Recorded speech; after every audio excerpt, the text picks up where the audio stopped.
E daqui para frente, qualquer atrocidade que nós falarmos, qualquer um vai assistir. Bom, hoje nós vamos tratar a questão de ambiente. Essa seria a quarta aula, se eu não me engano, mas eu acho que é importante fazer agora para não ir para frente, voltar para trás para instalar coisa. Isso não é legal. Então nós vamos tratar ambiente hoje, vamos falar de Git, GitLab, deixar tudo pronto. Hoje nós já começamos a debugar, vai deixar pronto para debugar. E no próximo aí é só técnico mesmo, prática. Porque eu acho que se a gente ficar só no teórico, eu não gosto do teórico, eu acho que o teórico não entrega para o usuário o conhecimento que prática nenhuma entrega. Bom, vamos lá então. O que nós tivemos aqui no último cursão? Tivemos a introdução, da última vez nós falamos do que é o M3, falamos de Sankhya, falamos de ferramentas que seria interessante alguns terem instalado. Quem não instalou, sem problema, nós podemos fazer isso hoje, podemos fazer por fora, zero problema quanto a isso. Falamos de alguns tipos de erros e também tipos de logs. Bom, eu tenho uma curiosidade. A última vez que nós estivemos aqui, nós falamos da SOS, certo? Quem estava presente, eu quero ver qual foi o fim da OS. Vocês lutaram por causa da SOS? Por quê? Abriu Eu não lembro o que foi o final dela, mas não teve correção. abriu o flow. Maria lembra. Maria lembra, certeza. Não, eu lembro. Eu tava lá. Quando a gente não fica muito satisfeito com o fim, Abriu um flow para poder fazer, porque nasceu com a gente costuma PJ, lembrar. tá no manual não falava, e realmente vai entrar como implementação. Foi criado sempre dessa forma. Tá, vamos só ver aqui. Ela foi fechada com comportamento, beleza, né? O que nós vamos fazer? Na próxima aula, eu vou ver se eu falo com o especialista da SOS, acho que é o John ou a Márcia, e nós vamos corrigir a SOS na próxima aula, beleza? Todo mundo junto, nós vamos fazer o que a SOS na prática poderia desenvolver. Super simples, mamãozinho com açúcar.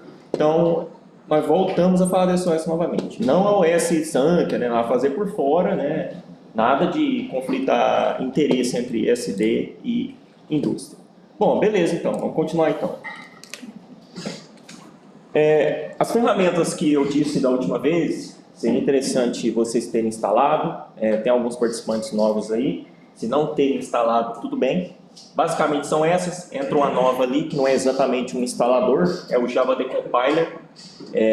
O servidor do cliente, ele roda arquivos Java compilados. Então você não vê a letrinha em português bonitinha do que tem dentro desse arquivo. Nós vemos .java. E .class é diferente de .java.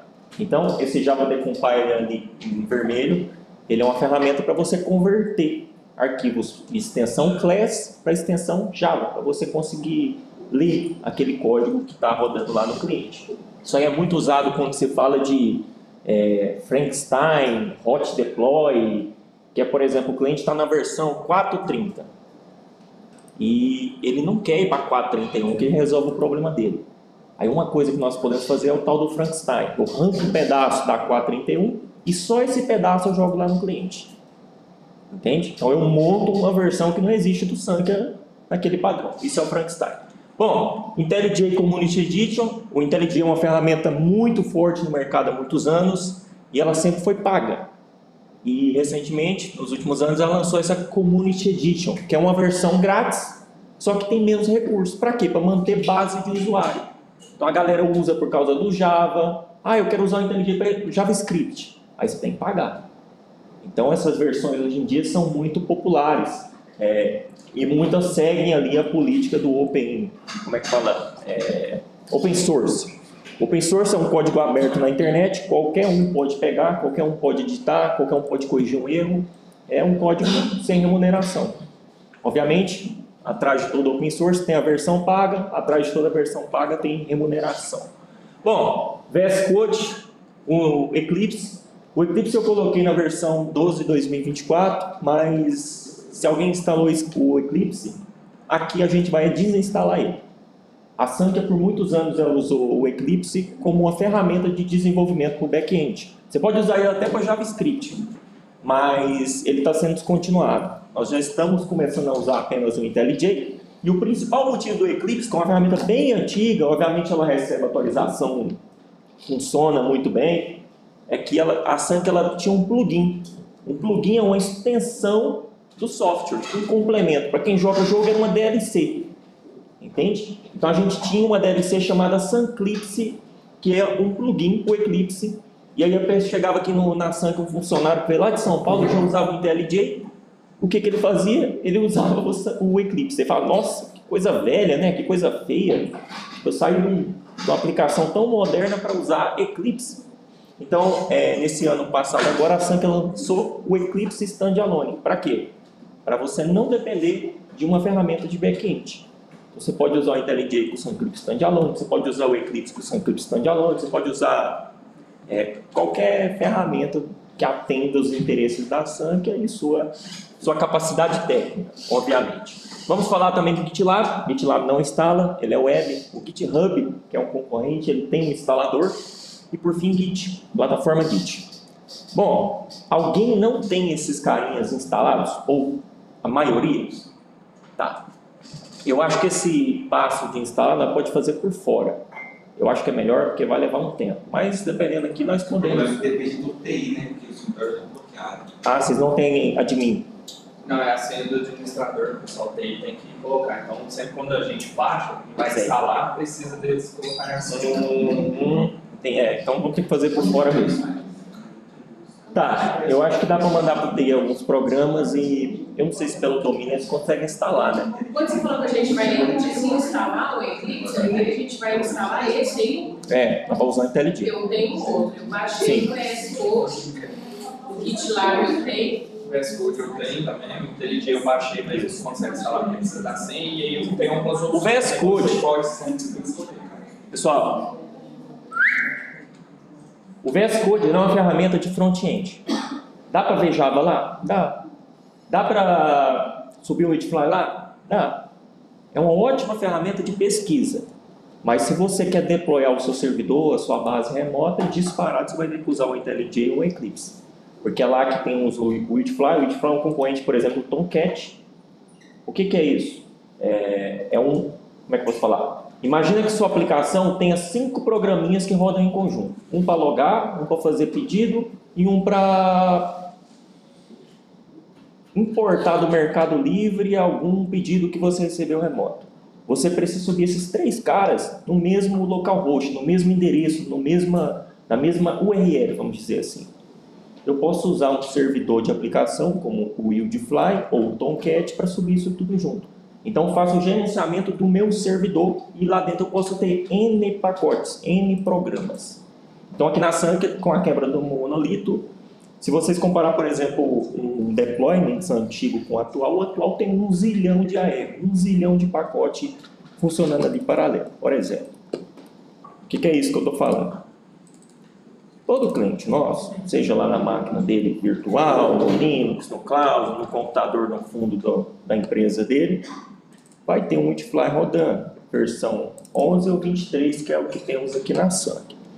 Esse carinha, ele vai ter N aplicações. Então, por exemplo, toda vez que vocês estão vendo em .ear, são aplicações diferentes, ou API serviço tomado. O que é isso? Não tem ideia. Mas quando eu subir o meu servidor, esse carinha está rodando lá com o meu Sunky. MGFIN, MGPES, que é o módulo da folha, o MGPRO de produção, possivelmente acho que é o próximo que está sendo quebrado agora, não sei, acho que é isso mesmo.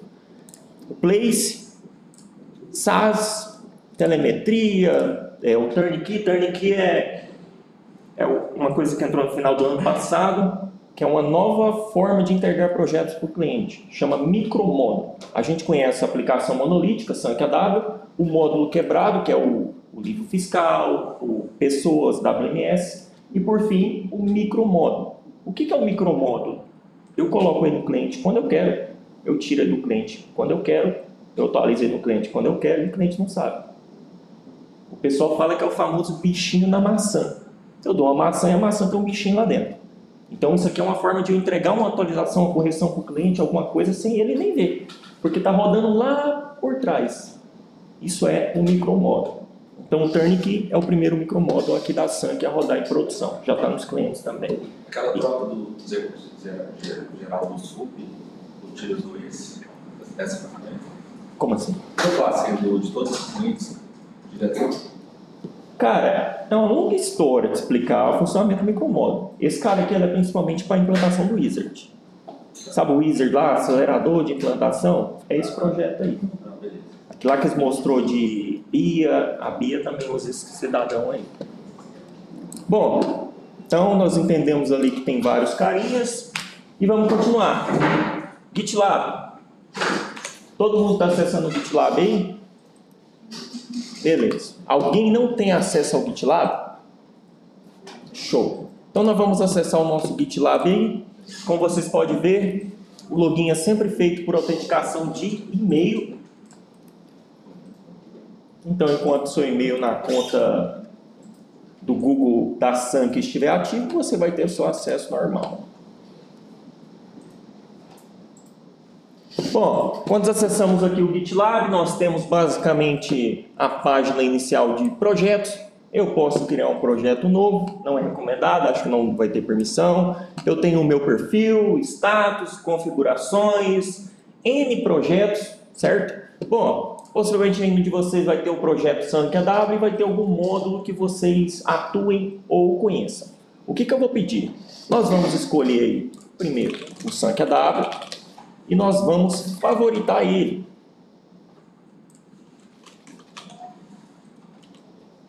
E eu fui banido do SunKW.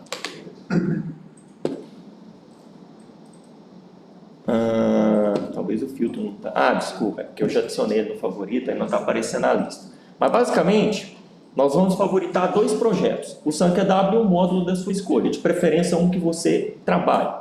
Então, por exemplo, como eu dou o favorito a algum módulo? Eu clico no nome dele, por exemplo, RP Sunk, e no meu canto superior tem um star, que é favoritar ele. Então, toda vez que eu entrar lá na minha home page do meu Git, meu GitLab, né? Eu vou ter meus projetos aqui que eu atuo. Também não consegui acessar não. Meu projeto não tem O projeto não está liberado, não. Eu consegui. Sei. Tá. Esse menu aqui da esquerda não aparece nada? nada. Tá. Você está usando o GitLab ativo? Não, eu estava. É que vocês precisam logar com a conta da Sunk. Com o e-mail da Sunk mesmo. Mas tem que solicitar autorização para... Tá. Beleza. Possivelmente alguns usuários não estão com o projeto liberado. Isso é normal. Tanto é que eu estou com quase 200 projetos aqui, ó, eu atuo em 10. E aí nós vamos ter que acionar, possivelmente o supervisor de vocês é o responsável por fazer essa solicitação. Liberando o supervisor, os projetos aparecem aqui e nós podemos favoritar. Show? Até aqui tudo sim. É o SunKW qual? É o SunKW, o modo da sua escolha. Por exemplo, MG contábil, é o módulo contábil. MG livre, livro fiscal. MG PES, para quem trabalha com folha. Aqui a gente já consegue visualizar. Já consegue? Tá. Tem alguém que não está conseguindo? Deixa eu ver, eles podem usar um usuário, um outro usuário? Eu acho que um usuário desloga o outro. Eu não tenho certeza.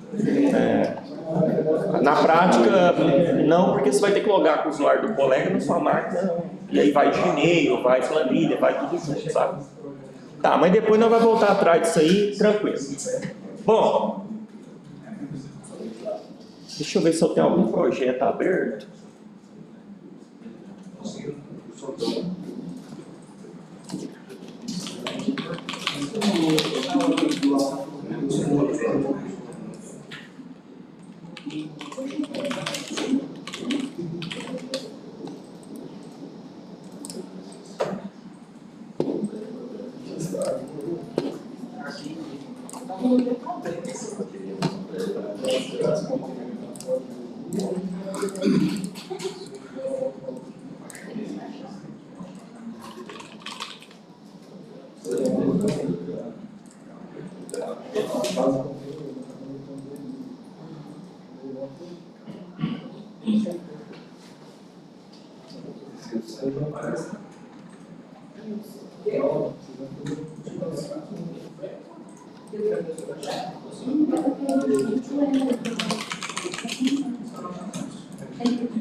Você vem aqui, vai ter Mas se for aqui,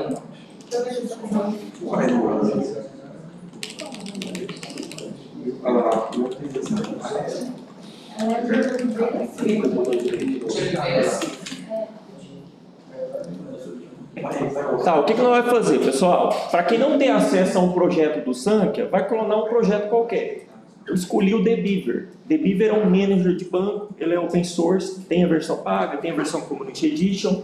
Então nós vamos clonar esse carinha para termos algum exemplo, vamos dizer assim, correto? Lá no grupo, para quem não tem acesso aos projetos lá do Git, como a gente não sabe quanto tempo vai demorar para liberar isso, não é instantâneo, etc., eu vou enviar lá um link de um projeto qualquer, que é o TheBeaver, que é uma ferramenta de banco.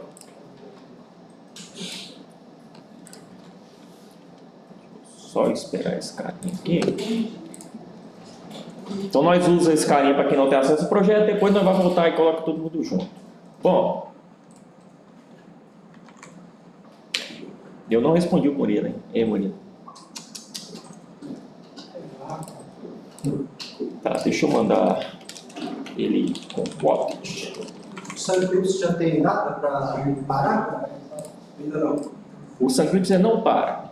O Eclipse, ele está sendo descontinuado. Mas é aquela coisa. Vai demorar mais uns 2 anos. Eu acho que não vai 2 anos, não. O Design System com o React é totalmente documentação, orientação, é tudo feita com IntelliJ. Então, o cara que está entrando hoje já vai entrar no IntelliJ, o cara que está na equipe já está indo para o IntelliJ, então vai ser algumas exceções atuando com Eclipse. Bom, então vamos lá. Para quem tem um projeto, favorita os dois. Show? Para quem não tem, nós vamos usar essa URL que eu mandei lá no grupo. Então vamos deixar ela lá no grupo por enquanto e vamos continuar de cá. Bom, o que nós temos lá no GitLab? Vamos ter autor, vamos ter favoritos, vamos ter SSH HTTP, versões, projetos. Projeto, não tem segredo para ninguém. Aqui você vê os projetos pelo seu perfil, é igual no Sankia. Você coloca o cara como admin, ele vê as telas todas. Você coloca o cara como um estoque, ele vai ver telas de estoque. É basicamente isso, controle de acesso. Dentro de projeto, vou abrir aqui o MGPES, por exemplo. Toda vez que eu entro em um projeto no Git, eu vou ver a última versão dele, a mais nova. Aqui no canto superior aparece a Develop. Nós já vamos falar do que é Develop, o que é Branch. Eu tenho as pastas daquele projeto. Então, por exemplo, eu estou vendo isso aqui na web, no remoto. Eu ir lá na minha máquina e olhar o que eu clonei, é a mesma coisa. Então, por exemplo, se eu ver aqui o que está em verde, Sonar Script, está aqui Gradle Utils, vai estar aqui em algum canto aqui para baixo, MGPES, DB Script, MGPES Frontend, todos estão aqui. Basicamente é isso. Então eu posso usar o próprio Git para encontrar alguma fonte.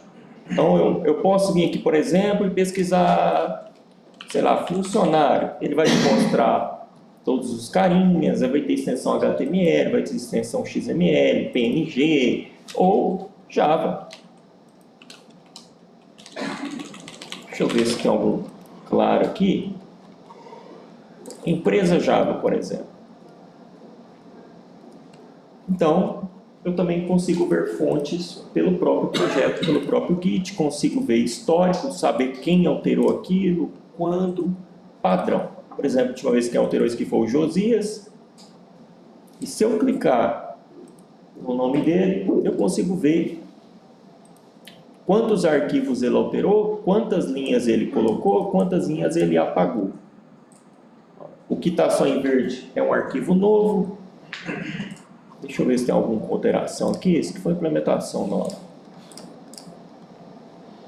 por exemplo, o que ficou em preto aqui já existia, o que está em verde destacado é novo. Não tem segredo nenhum. Isso é alteração no GitLab. Se eu apago uma linha é -1, se eu adiciono uma linha +1.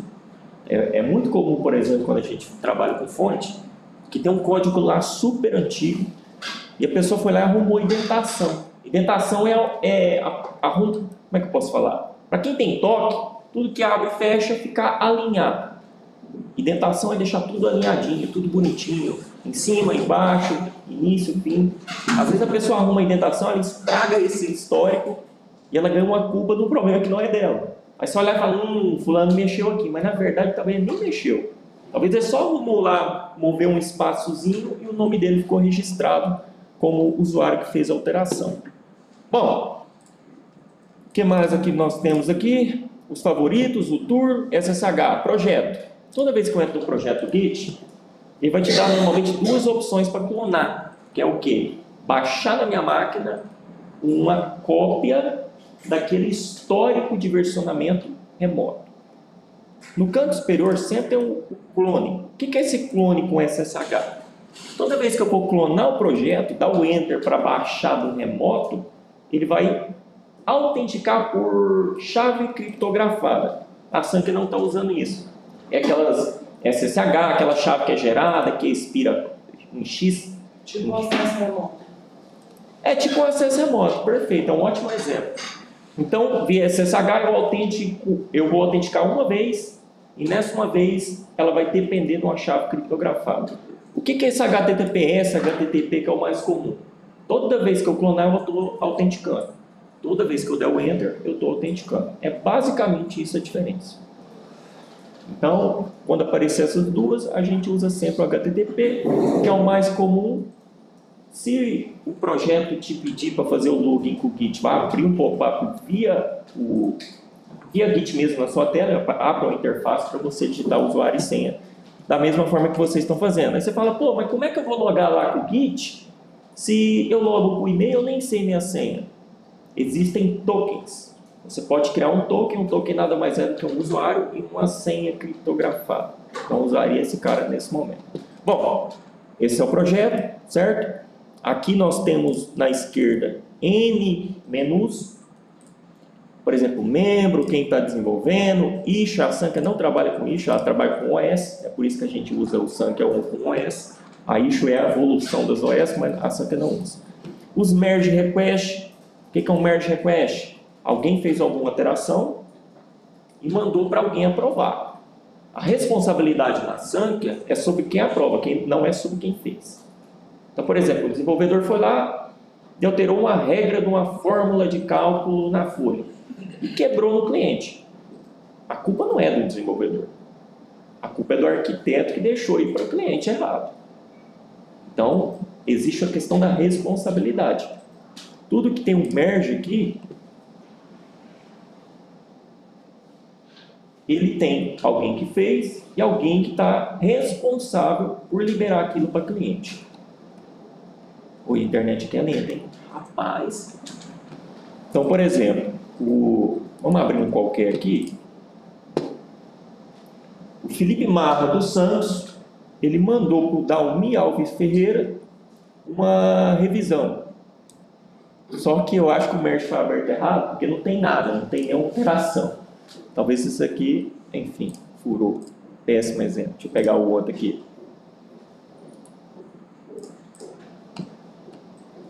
Beleza, isso aqui é um exemplo. Gabriel Buxan, aqui está para ele, mas não é normal, tá? Mesmo se o cara for um arquiteto fodão, ele não pode aprovar o merge dele.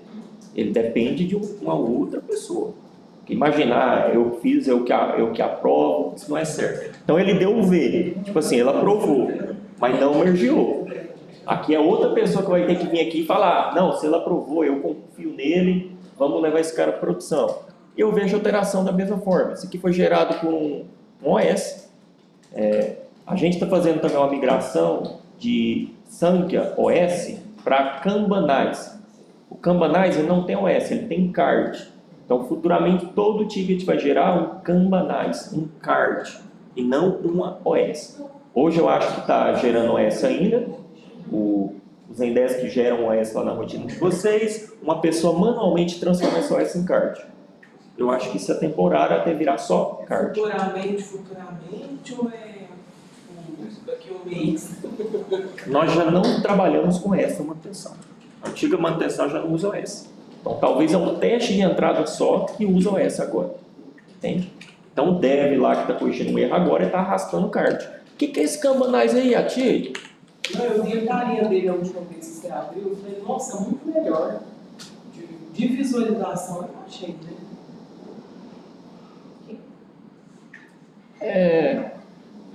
Foi. Toda equipe tem o seu grupo. Dentro desse grupo vai ter as tribos. Antigamente nós tínhamos manutenção, RM, implementação a curto prazo, longo prazo e manutenção. Era 3. Agora nós temos, por exemplo, plataforma inteligência, que é a minha, documentos e conformidade e controladoria e contábil. Ou seja, tem manutenção, tem implementação, tem teste, tem estudo, levantamento, tudo acontecendo nessas carinhas aí. Então, tem lá do início onde um PO, uma pessoa de produto está desenhando, a pessoa que está codificando e o que está em produção no cliente. Obviamente, quando entra em produção, sai daqui. Então, por exemplo, na documentos de conformidade, olha o tanto de coisa que tem pronta para produção, que ou está rodando piloto do cliente. Tem muita coisa. Gerou a versão, liberou para todo mundo, morre esse cara e entra lá no início. Aí você fica nesse ciclo e assim funciona o sistema. Enquanto tem implementação. É bem simples, né? É tipo, o flow está literalmente aqui. Eu tenho algumas no meu nome também, tem outras para pegar já também. O meu é com essa foto de carrinho aí. E eu posso jogar para onde eu bem entender. Não vou arrastar porque eu terminei. Mas tem muita coisa aqui para mim fazer também. Então essa evolução contábil aqui, possivelmente a maioria vai cair tudo na minha conta. Isso é o card. O que é o card? É como se fosse um OS. Todo carinha que eu clico aqui, e aquela coisa, né? Eu posso ver da forma que eu achar melhor. Eu quero ver em ponta, eu quero... É bem flexível, sabe? E quando eu clicar, ele vai ter um ID. Quer dizer, eu cliquei no péssimo exemplo. Por exemplo, esse aqui é o card 83216. Basicamente é isso. Então vai ser trocado aquele número de OS que a gente conhece por esse carinha aí. Já está fazendo isso. Tanto é que o que tem um besourrinho vermelho aqui vieram de OS. Lote contábeis, blá. Empresa 999, possivelmente alguém abriu SOS e chegou aqui para nós como card. E toda aquela história do desenvolvedor, o que ele está corrigindo, o que ele mudou, etc. Bom, isso é o Kanbanize. O que mais nós temos lá no Git, no GitLab? Nós temos as branches. O que é uma branch? Uma branch é uma cópia, um histórico de versão, vamos chamar assim. Existe SVN, Mercurial, existe Git. Todo projeto, ele começa com N branches protegidos. O que é uma branch protegida? Você não pode mexer nela. Você não pode apagar ela. Você não pode renomear ela. Renomear até pode. O que você faz nessa branch protegida é, eu gero uma cópia dela, eu faço a minha alteração na cópia, nessa cópia testa, nessa cópia atualiza a minha base, nessa cópia o que avalida, o arquiteto vai... Tudo beleza? Aí nós leva via merge para essa versão protegida. Nós já vamos falar de versões aqui no Sun, que precisa entender como funciona cada repositório. Então a branch, ou ramificação, nada mais é do que uma cópia de um código de um período X. A gente trabalha por momento de corte. Então quando eu crio a minha branch baseada em outra, é daquele momento ali que ela se espelha. E a gente tem atualização de branch, etc. Bom, nos módulos quebrados, para quem está familiarizado com o Sun, que é downloads,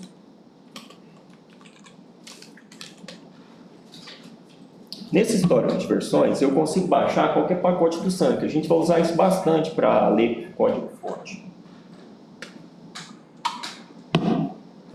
E nesse link que eu vou mandar lá, nós temos todas as versões do Sun, que na verdade é um pacote. Então tem um pacote do Sun KW, obviamente é um monolítico, data de que saiu, versão. E a Sankia sempre usou esse padrão de versionamento. 4, 30, 104. Eu já vou falar mais para frente versão semântica, porque isso muda nos módulos também. Basicamente, o 104 seria bugs, o 30 uma implementação mediana, e esse 4 aqui é o master. Tipo assim, a versão 3 ela não funciona na 4, é uma incompatibilidade. Eu incremento esse número 4. Mas vai ficar mais claro isso aqui para frente, eu vou falar. Bom, como eu baixo um pacote para ver alguma coisa do SankiaW, de um fonte do SankiaW, no AlpKGs? O cliente vai estar numa versão, na mesma versão eu posso vir aqui e baixar. Beleza? Claro? E no módulo, como eu faço? No módulo, ele não aparece nesse carinho. Nós não temos uma interface para vocês baixar pacote de módulo. É aí que entra o GitLab. Porque no GitLab, nós temos tags. O que é a diferença de uma tag para uma branch? A branch, ela é mutável. Eu posso alterar coisa, eu posso apagar coisa, eu posso mergear coisa, eu posso reverter coisa. A tag não. Na hora que eu gero uma tag, é imutável, que lá congela. Tipo, congela a versão do Sankia agora, dia 11/2, 10 horas da manhã. Congelou, gerei a tag. É aqui. Ah, eu tenho coisa, você não mexe, você gera outra. Isso é tag. Então, toda vez que a gente gera uma versão de um módulo, pessoa, fiscal, produção, WMS, ele gera uma tag. Então, se eu quero baixar esse carinha aqui, eu posso vir em Deploy e Releases. Então, eu entro no meu módulo, eu vou em Deploy, eu vou em Releases. Em Releases, eu vou ter todas as versões daquele módulo e qual correção foi feita. Ah, eu quero achar quando saiu a correção da minha OS. Aqui você pode fazer isso. Por exemplo, RC. Isso aqui já está voltado para as branches protegidas. A Sankia ela tem 4 branches protegidas. Master, Develop, Release e Milestone. O que é a Develop? Eu vou criar algo que não existe no Sankia. Eu faço a Develop. Eu testo a Develop. Terminei, eu mando para homologação, que é os QA, que vai passar massa de dados de teste, para saber se está quebrando, se tem bug. Milestone. A Milestone é uma versão para homologação, uma branch de homologação. O que é a Release? A Release é o mais próximo do nosso cliente. O cliente tem um bug lá, eu tenho que corrigir esse bug. Imagina, eu corrigi o bug na Develop, aí vai ficar lá 2 semanas com o pessoal de teste, de saída, homologação, regressão, para entregar para o cliente. Não existe. É aí que entra a Release. A Release é um teste direto só daquilo que foi alterado, e depois isso aí entra na fila do cara que testa a longo prazo, regressão, etc. E aí entra a Master. A Master é o famoso versão do cliente. Nós chamamos de GA aqui na Sankia. Ah, eu quero gerar uma versão agora para o cliente. Eu me baseio na Master. Basicamente é isso. Bom, o que nós temos em Release? Em Release vai ter vários carinhos. Por quê?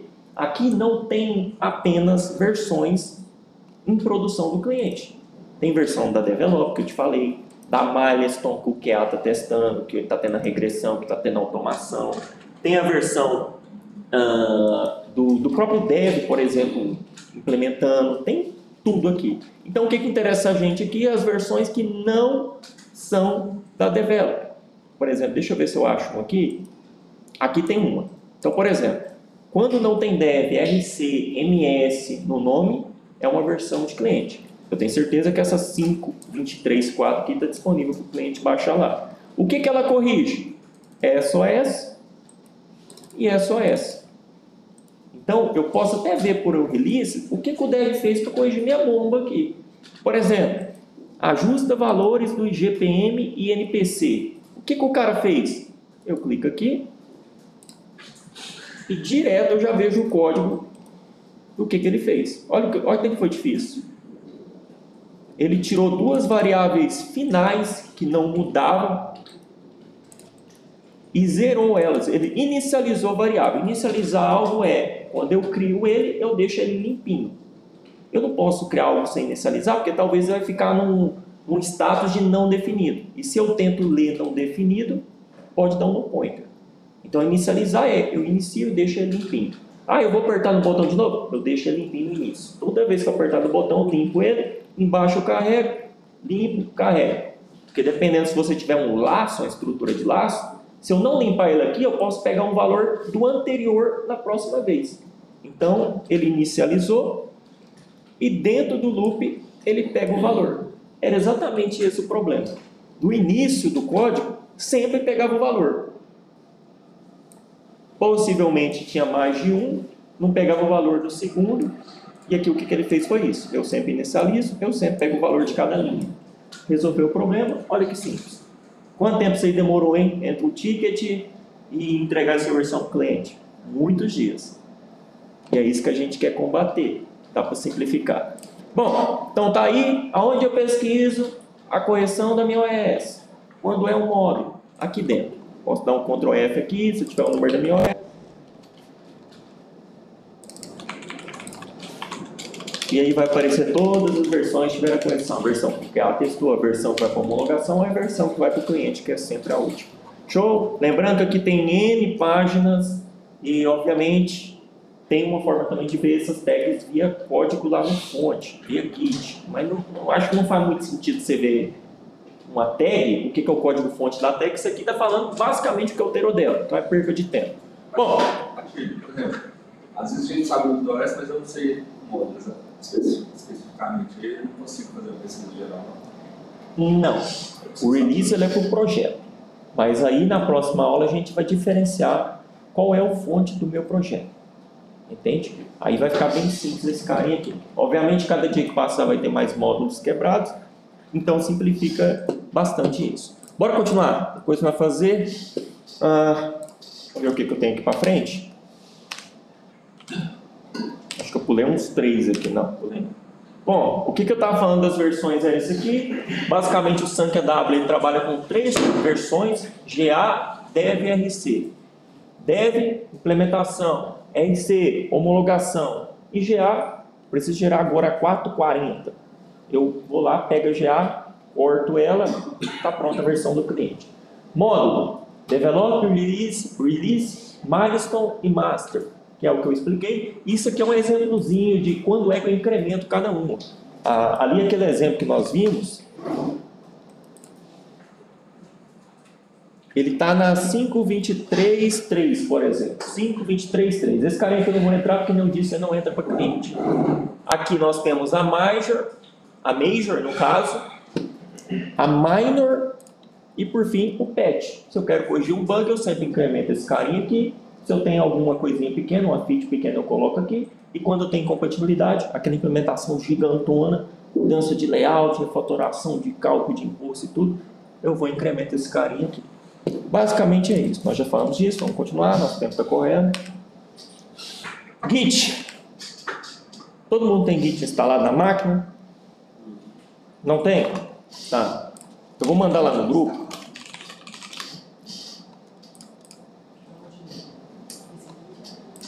O link do Git. Basicamente o Git é baixar, próximo. A gente não usa criptografia, não usa autenticação de e-mail na comunicação direta. Então, eu vou enviar esse link lá. E quem não tem o Git, por favor, clica aqui no download que está aparecendo aqui nesse botãozinho. Vai fazer o download do executável. Eu posso abrir o executável, next. Aí você pergunta, pô, o que esse Git muda na minha máquina? Vai instalar um programa para mim ver? Basicamente, vai te disponibilizar essas duas opções aqui. No botão direito, isso aqui é um atalho, mas eu posso vir, obviamente, e vir aqui digitar e abrir esse carinha por aqui, blá. O que é a diferença do meu Git GUI here ou do Git bash here? O de cima é uma interface visual e o de baixo é um emulador de comandos. Então, digamos que esse emulador ele é universal, então ele vai rodar no Windows, Linux ou qualquer outro sistema operacional que existir. Esses dias eu usei naquele PowerShell. Sei. Ficou até preso, porque eu falei, nossa, eu não sabia que dava para usar. O Git, ele é uma variável de ambiente. Então, quando você instala ele, você não precisa usar esse cara para acessar o Git ou executar comandos. Você pode usar CMD, PowerShell, terminal do Windows, etc.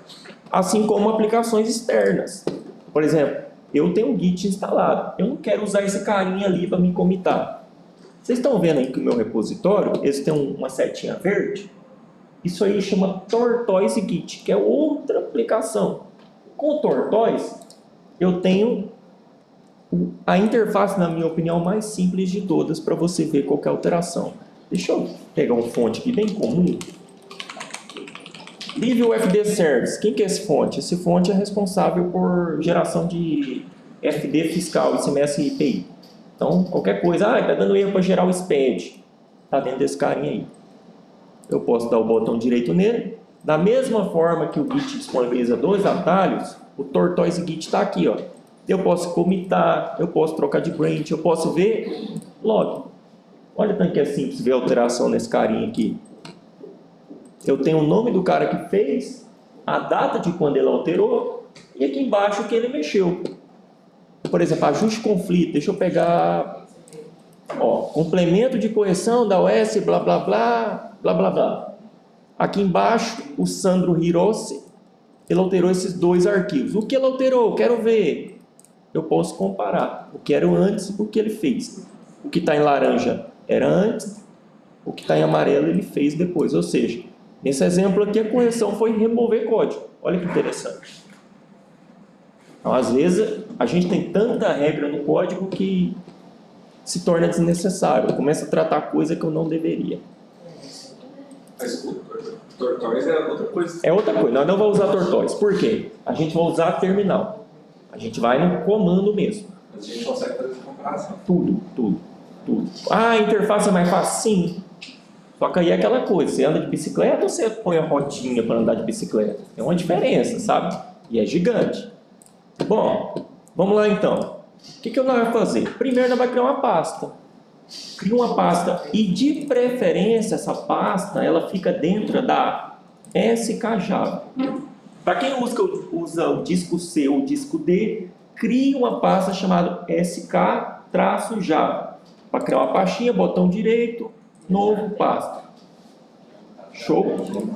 Para quem já tem a pasta SKJava, nós vamos criar uma pasta específica do nosso cursinho aqui. Eu vou pôr o cursão.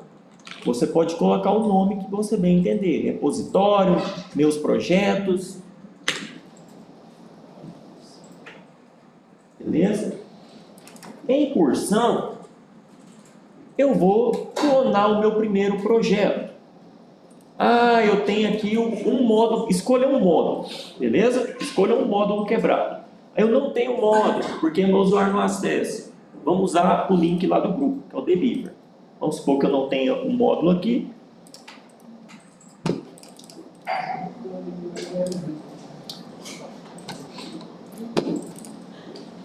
Ah, eu sou WMS, por exemplo. Deixa eu achar esse carinha que eu tenho certeza que eu acesso. Ó, eu sou WMS. O que eu preciso copiar para me clonar? Code HTTPS. Clica aqui, copiou. Show? Esse é o WMS. Ah, eu quero fiscal. Fica a seu critério de escolher. Depois você pode fazer para todos. Não recomendo porque gasta espaço. Toda vez que você clona um projeto, gasta espaço. O Sunker deve ter uns 7 GB sozinho. Por isso que eu recomendo o módulo que é bem mais rápido. Bom, eu vou pegar o do grupo porque eu não tenho. Vamos supor que eu não tenho acesso. Eu tenho alguns que não tem, então eu vou pegar esse aqui do GitHub, Debeaver, blá. Para mim clonar, botão direito, mais opções no padrão do Windows 11, Git Bash here. Vai abrir um terminal, ele vai me falar o diretório que ele está, o usuário que está logado no Sunker, nome do computador. Aqui eu estou num terminal emulando, é um emulador isso aqui na verdade, tá? E aqui eu tenho o Git, eu posso dar Git ele me fala os comandos disponíveis, git branch, git commit, git status. O que é o git status? Me fala se tem alguma alteração no seu repositório atual. O que é o detalhe? Eu não tenho nenhum repositório. Então, toda vez que eu vou dar algum comando que envolva mais de uma palavra, ele vai me falar, você não está no repositório Git. Vou aumentar aqui, para ficar mais fácil para vocês verem. Então, aí nós vamos clonar o primeiro projeto. Como é que eu clono o projeto? Git clone, botão direito, ou, com Ctrl V, a URL. Como vocês podem ver, eu copiei a mensagem e ficou errado. Deixa eu usar meu Windows V aqui. Beleza? Então aí no de vocês vai ficar alguma coisa em módulo quebrado, ou se não tem acesso, eu uso esse deliver git aí. E eu dando Enter, ele inicia o processo de quê? Nada mais do que baixar, iniciar um download de todos aqueles arquivos lá na memória.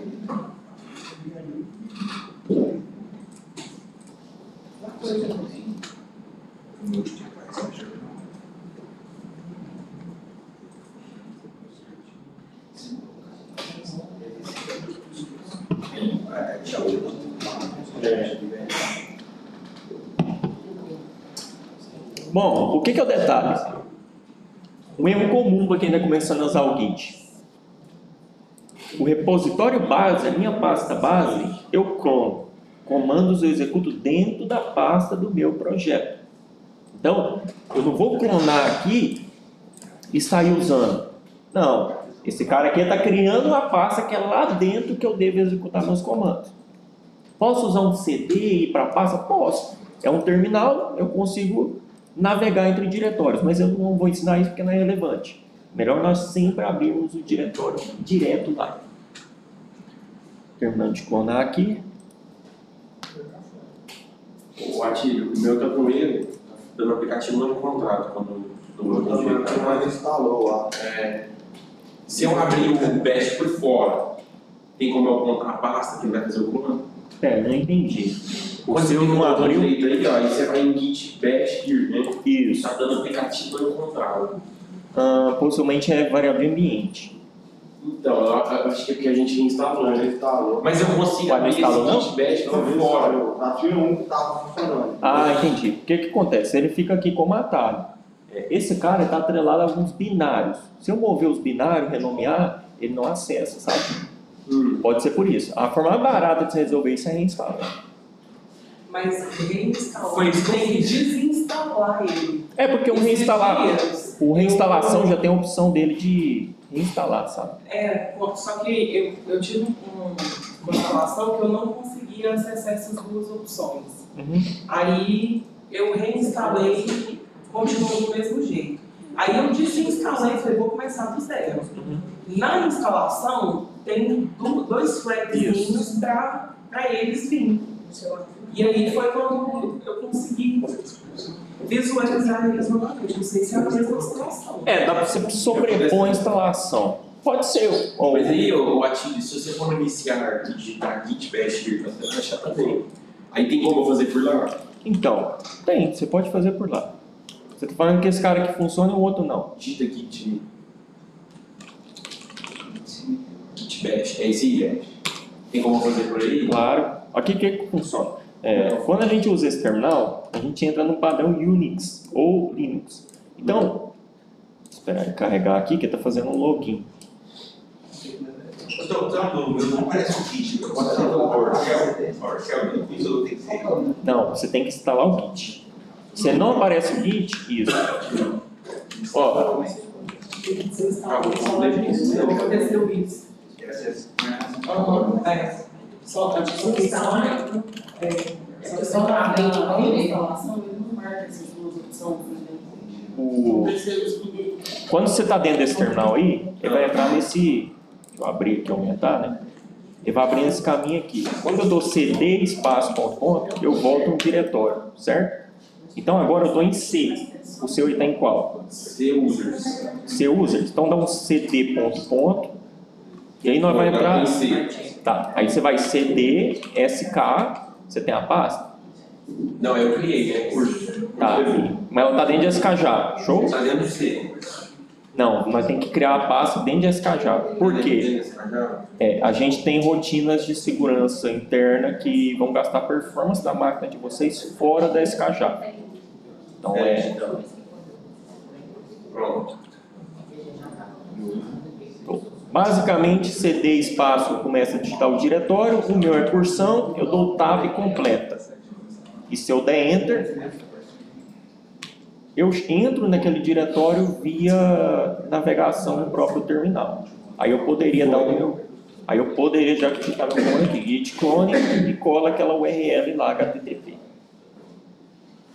Show? Todo mundo conseguiu clonar algum módulo? O meu pelo PowerShell clonou, mas depois do Isso. É isso que eu ia falar. O pessoal erra muito, pensando que é só esse Git Bash. O Git Bash é um emulador. Ele é um acompanhamento para o Git original. Eu poderia usar o Git em qualquer lugar. Como ele é uma variável de ambiente, o meu computador enxerga ele de qualquer lugar que eu executar. Então, se eu vim aqui na pasta Atílio Santos Sank ali e da Git, ele reconhece o Git. Só que ele vai me explicar os comandos, né, que eu tenho que usar, etc. Então, o Git nada mais é do que binários que eu posso acessar em qualquer diretório do meu computador via variável de ambiente. Por exemplo, o que é variável de ambiente? Eu instalei o Java na minha máquina. O Java é usado para compilar arquivos .java e transformar em .class. Se eu criar uma variável do diretório dos binários Java, quando eu der Java lá da meu...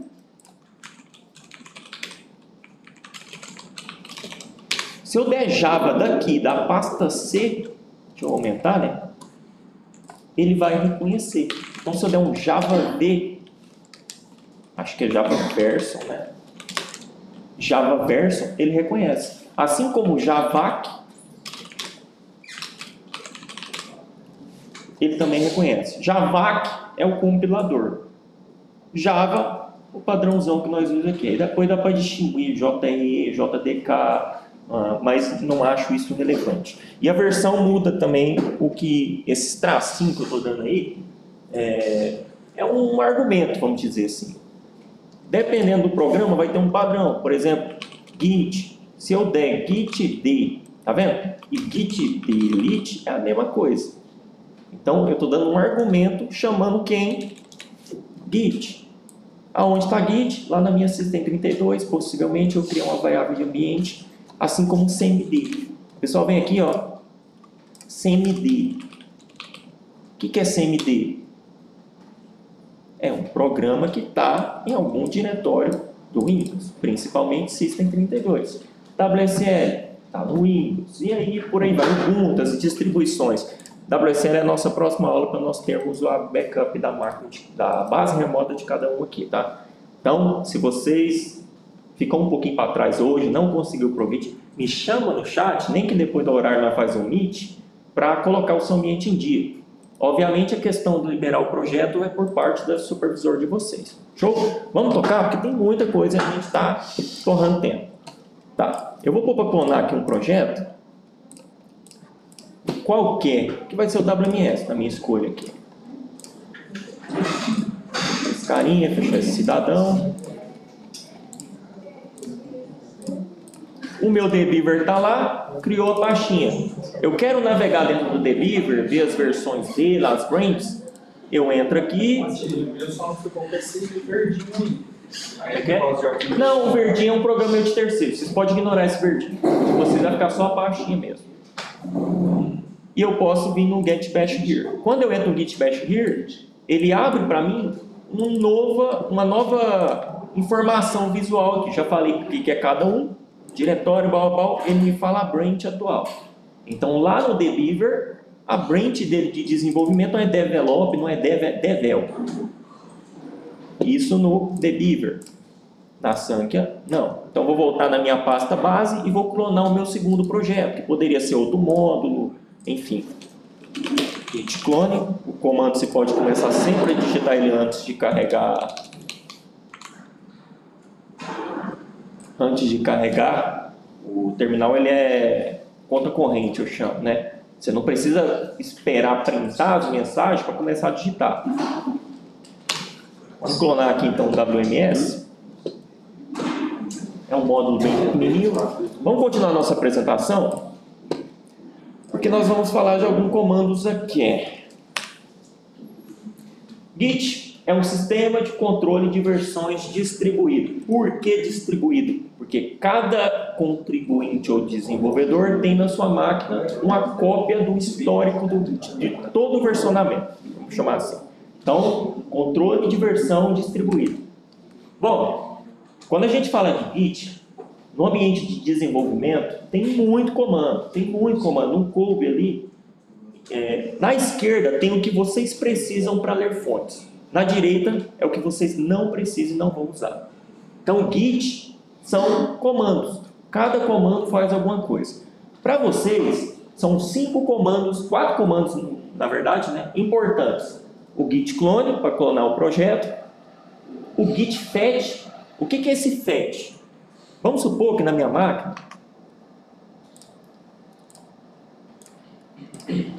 eu clonei o WMS, eu vou fechar e vou abrir lá dentro da minha pasta WMS o meu terminal. Estou no WMS, estou na branch develop, certo? E aqui eu posso usar meus comandos. Por exemplo, git status. O que é o git status? Eu mexi em alguma coisa, está original. Mas quando eu usarei o git status, vamos supor, vou escolher um arquivinho aqui para estragar. Vou nesse local properties, que é um arquivo qualquer, e vou apagar essa linha. E vou salvar. O git status é um comando para te reportar o que mexeu. Então aqui ele está me falando agora, foi modificado esse carinha aqui. Aí eu posso desfazer a modificação, eu posso mandar ela para frente, eu posso salvar ela em outro canto, que é o stash. O stash, pouquíssimas pessoas usam esse comando de stash aqui na Sank. Eu uso muito porque é uma forma de eu não ter que salvar coisas. Por exemplo, eu trabalho com múltiplos projetos. Às vezes eu estou implementando, às vezes eu estou dando manutenção, eu uso stash. O stash é tipo assim, salva no canto a implementação, salva a manutenção e eu consigo fazer múltiplas coisas ao mesmo tempo. Bom, continuando, o que é o fetch? O fetch é baixar na sua máquina local as coisas que modificaram no Git remoto. Por exemplo, eu vou vir aqui no remoto, eu vou criar uma branch nova. Vamos supor que eu quero dar manutenção na minha OS 1, 2, 3, 4, 5, 6.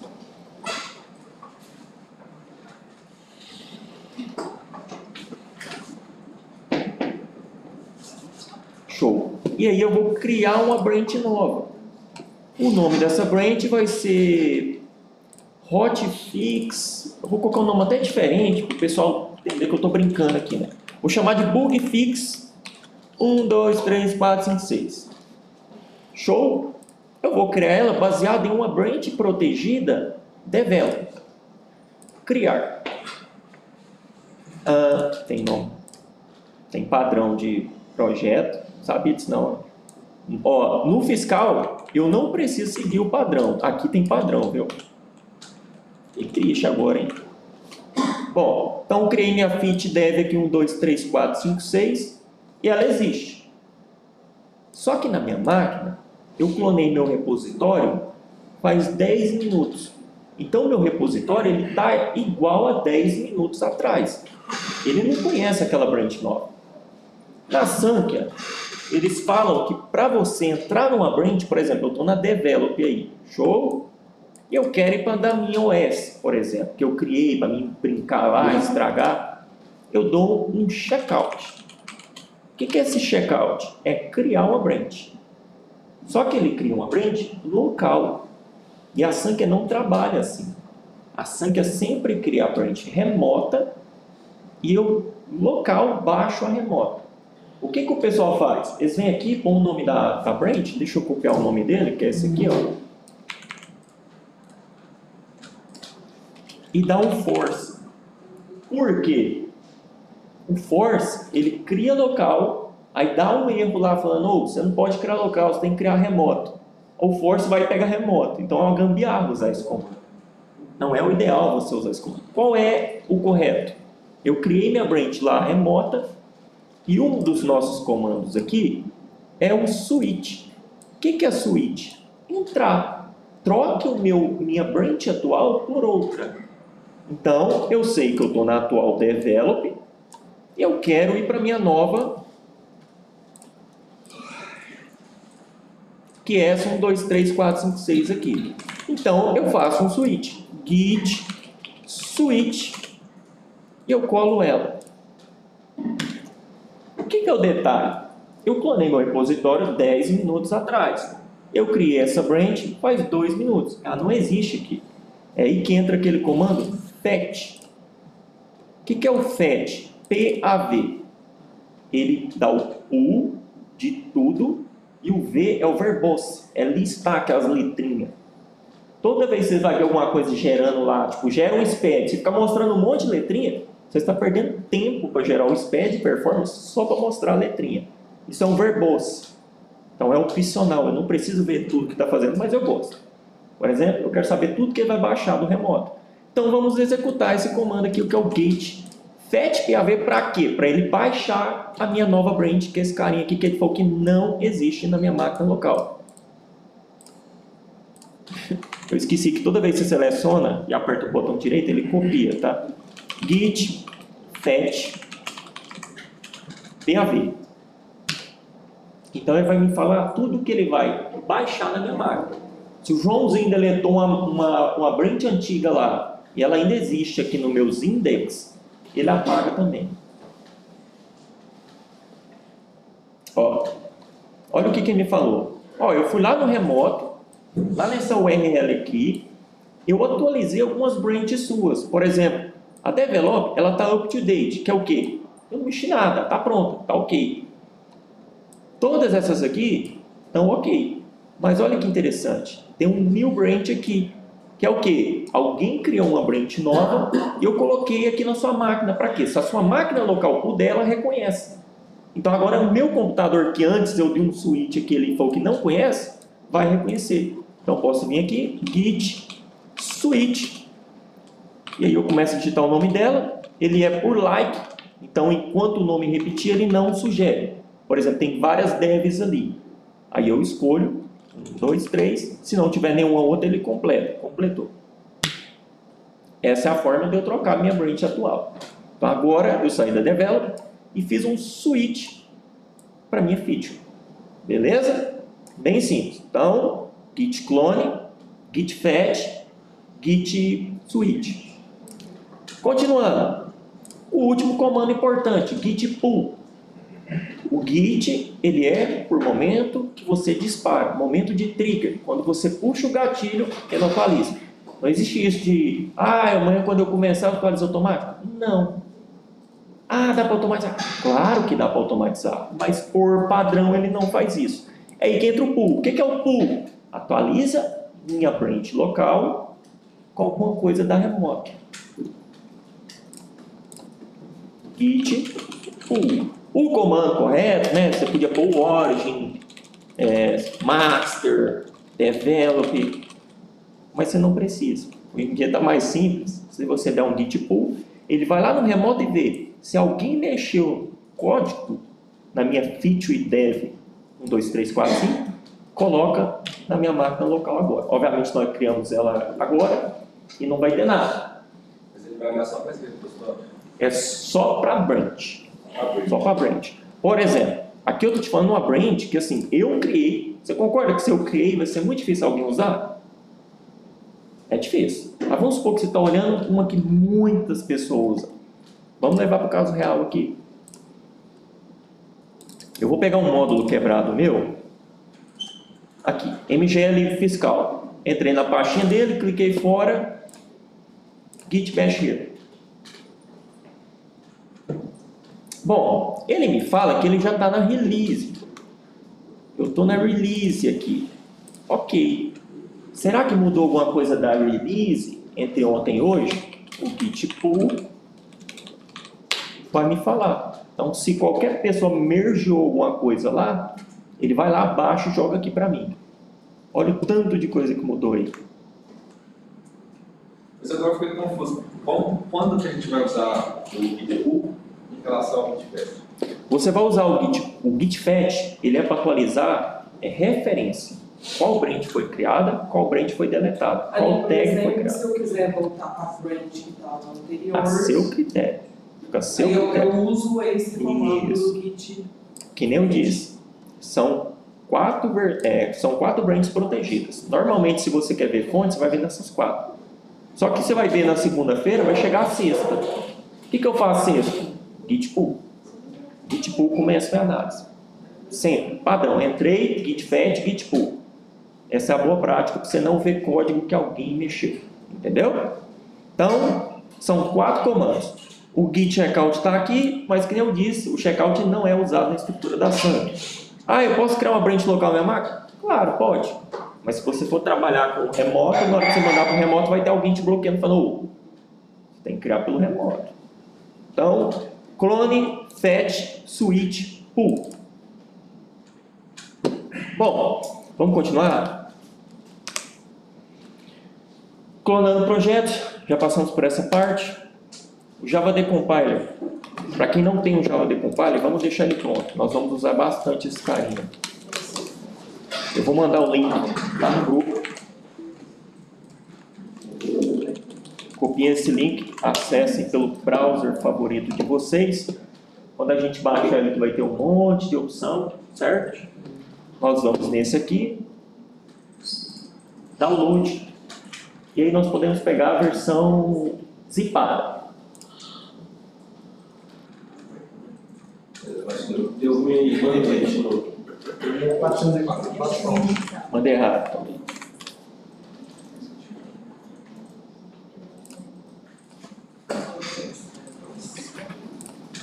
Bom, esse carinha ele nada mais é do que um arquivinho pronto, está vindo zipado. O que nós precisamos fazer é colocar ele, ou extrair, descompactar ele, né, que é a forma correta de pronunciar, naquela mesma pastinha que nós criamos. Então, a que eu criei é SKJava cursão. Então, vou jogar ela aqui dentro. E aí eu vou descompactar ele. Posso usar o Windows, posso usar o WinRAR, 7-zip, fica a critério de vocês.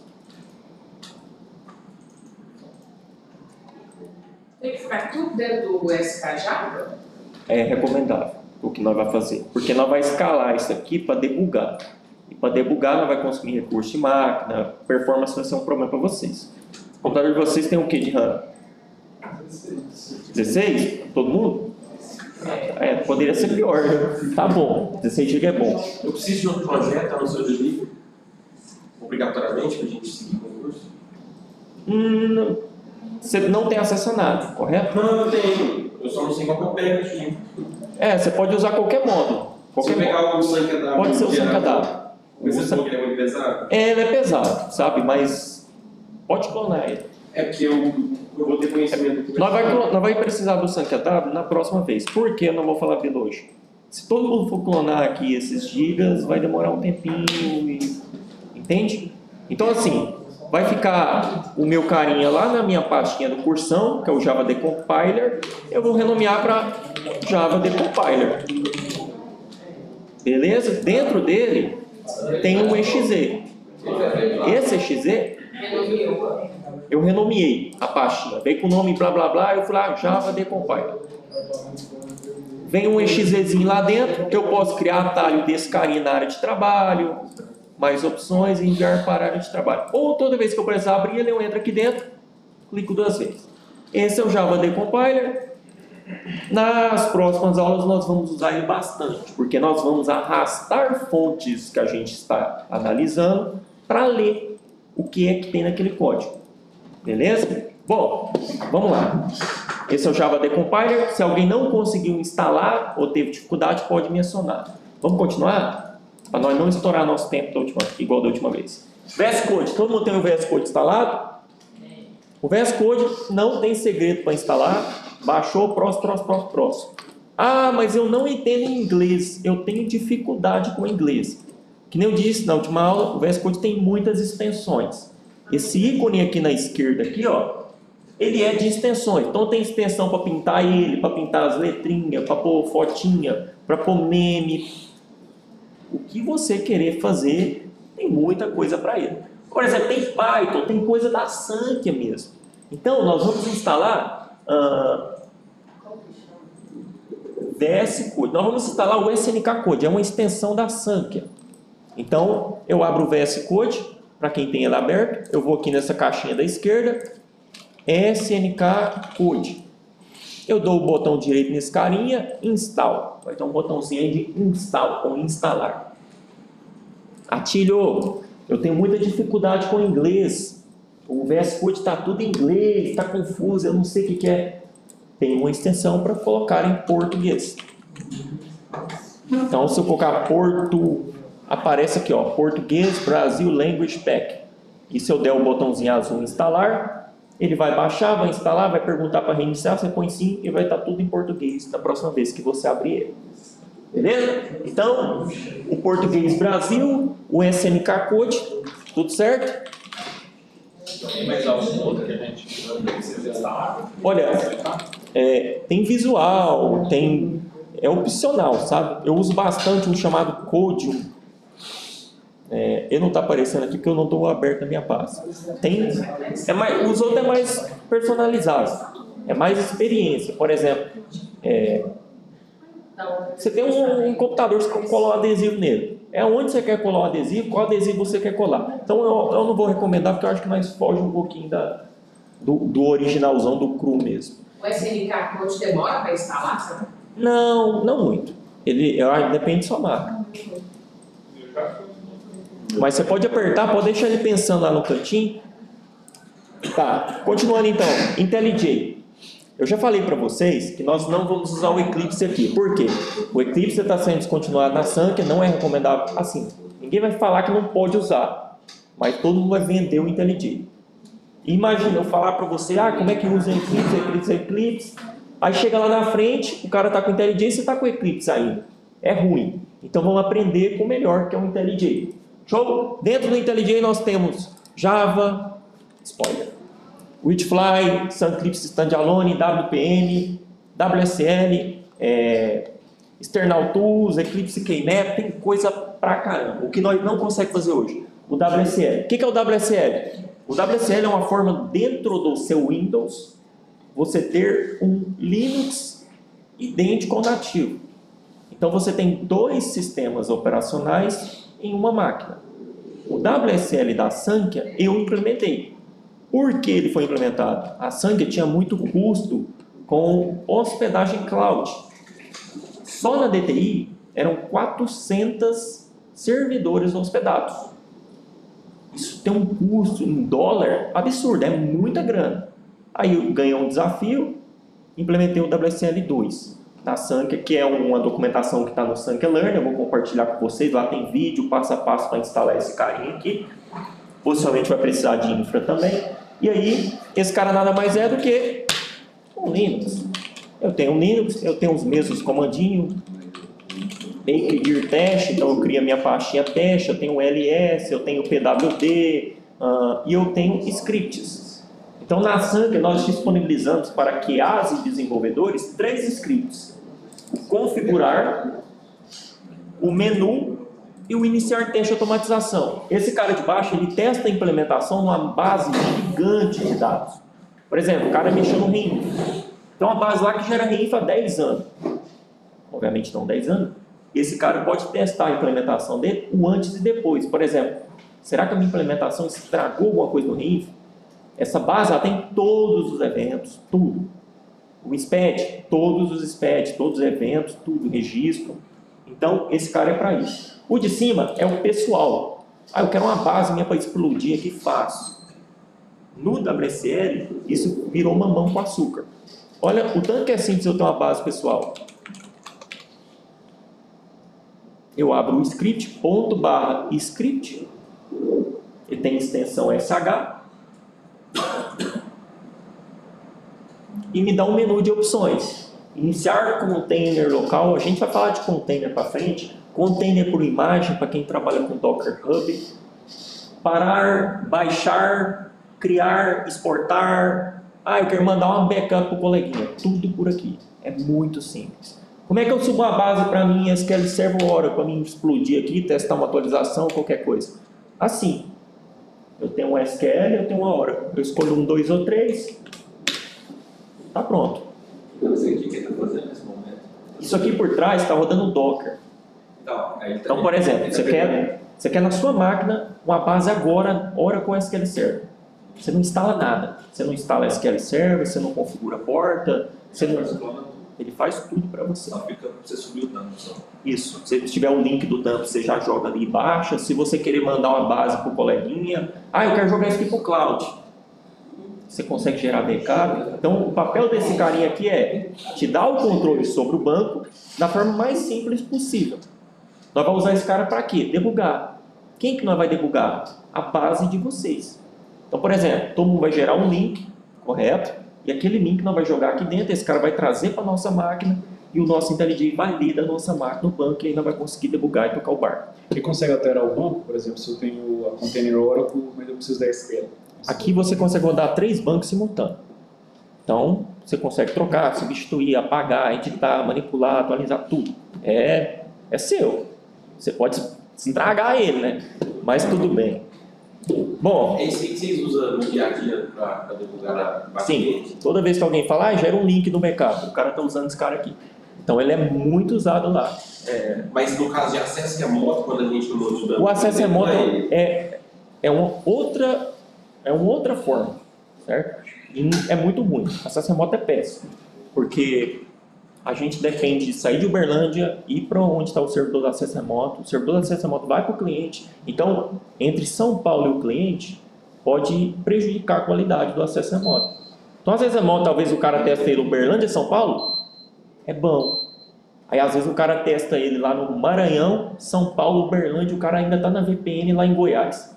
Cai toda hora. Gera a chave, a chave caiu. Por quê? Qualidade da conexão. Entende? O acesso remoto usa SSH. Entende? Aonde nós vemos o SSH hoje? No Git. Entendeu? A criptografia do Git é a mesma do acesso remoto. Mas isso a gente fala mais para frente. Show? Bom, para finalizar hoje, nós vamos instalar outro carinha também, que é o Sunclipse Standalone. O que é o Sunclipse Standalone? Lembra que eu falei que o Sunclipse está sendo descontinuado? Como ele está sendo descontinuado, eles criaram aquele plugin extensão fora dele. Para quê? Vamos usar o IntelliJ? Beleza, nós temos esse carinha aqui. Bom, eu vou copiar o link aqui e vou mandar lá direto. Porque eu acho que vocês iniciam o download direto dele. Confirma para mim se vocês clicando nesse link aí já começou o download direto. Pessoal, a Maria está perguntando, tem mais gente que tem acesso, porque ela só vai mandar o e-mail e libera para todo mundo lá. Eu já mandei o e-mail. Nossa, Fatinha, quanto carrega aí? Toda Toda vez que você está criando a sua organização lá nas bases, Eu mandei. você pegou uma versão de base específica. Não. Alguma base padrão. Aí que tá, não. Depende. Mas você já criou toda essa Sim. você já teve O que eu crio? Eu crio uma base que eu chamo de modelo. isso. Essa modelo, ela é criada uma vez e toda vez que eu for criar um novo container, eu duplico ela. O que determina os dados que vai estar dentro dela? O backup que a pessoa me enviar. Entende? Então eu crio uma base crua, sem tabela, as tabelas, DDL, DML, vem tudo do meu backup. Entendeu? Então não é aquela base limpa da Sankia, não. É a base limpa da Não, é uma base patilho mesmo, entende? E essa base ela vai entrar tabelas de uma estrutura pronta. Mas você precisa fazer alguma atualização para ficar em default? Você que faz? Não precisa. Por exemplo, esse projeto da WSL, ele tem uma atualização automática que eu coloquei nele. Então eu corrijo por ele, a pessoa nem vê. Entende? Deu um bug lá para restaurar esse tipo de backup aqui. Eu corrijo, o cara nem vê. Já vai chegar a correção para mim. A correção você recebe ela toda vez que você executa o script aqui. Ó, mostrar. Quando eu tenho o WC, não vai instalar o WC depois, viu, pessoal? Isso aqui é bem simples. É complexo quando vocês não conhecem. Toda vez que eu executo um script, isso aqui é um script. Show? É um script shell, ele executa lá no Linux. Ixi, meu Notepad é maravilhoso.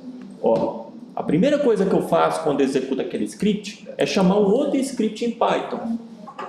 Atualizar ambiente.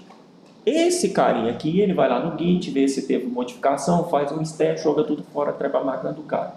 Então, aí tem um mix. Isso aqui eu estou refatorando. Não vai ter mais Python nesse projeto WC não, vai ser tudo Shell. Por quê? Imagina amanhã tem o Joãozinho na empresa e ele tem que corrigir alguma coisa no WSL que o Atílio criou e ficou ruim. O cara vai ter que mexer com Python, vai ter que mexer com Shell, vai ter que mexer com PowerShell PS1, que é script. É uma dor de cabeça dar manutenção. Então eu já estou refatorando só Shell. Se der algum bug no futuro, quem for dar manutenção não vai ter dor de cabeça. Aí basicamente isso aqui é script, ó. É script, executando script. O menu do cara lá que aparece para ele nada mais é do que outro script. Show? Bom, estamos quase finalizando. Nós vamos fazer essa outra parte do IntelliJ no nosso próximo cursão, que nós vamos ter que ser bem mais breves para colocar para moer. O que nós vamos fazer no próximo? Nós vamos deixar pronta a parte do IntelliJ. Dentro do IntelliJ nós vamos configurar, o padrão Sankhya, né? Nós vamos configurar uma porta de debug. Nós vamos abrir o IntelliJ, vai lá no cantinho e vai cadastrar uma porta 8787. Super simples. Eu vou compartilhar no grupo. Assim como a anterior também. Nós vamos usar o keymap. O que é esse keymap aqui? Para quem usava o Eclipse, quando instala o IntelliJ é tudo diferente. Os comandos, atalho, é tudo diferente. Então tem um plugin que usa o padrão do Eclipse.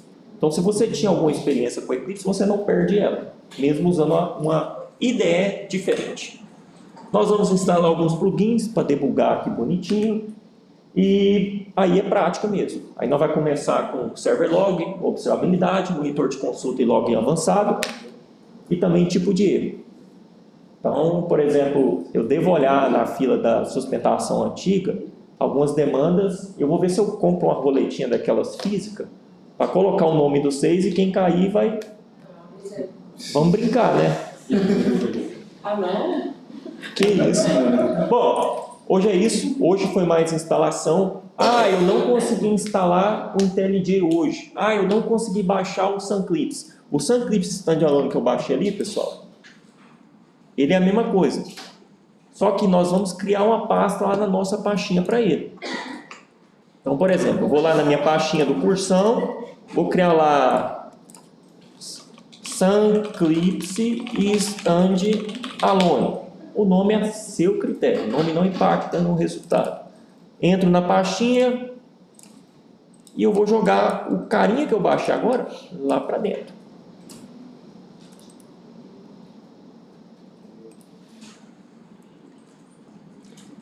E essas seriam as ferramentas. Ficou de fora IntelliJ e o WSL. Esses caminhos nós fazemos talvez em uns 30 minutos na próxima aula.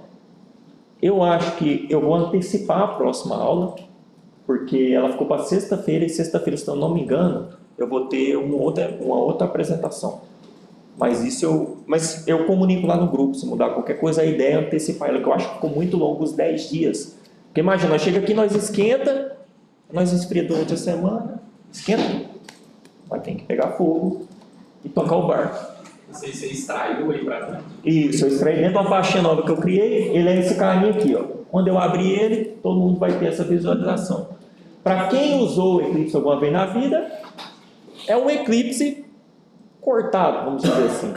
Para quem não sabe, o Eclipse, a ferramenta, o Deliver, elas usam, o próprio IntelliJ usa o mesmo chassi.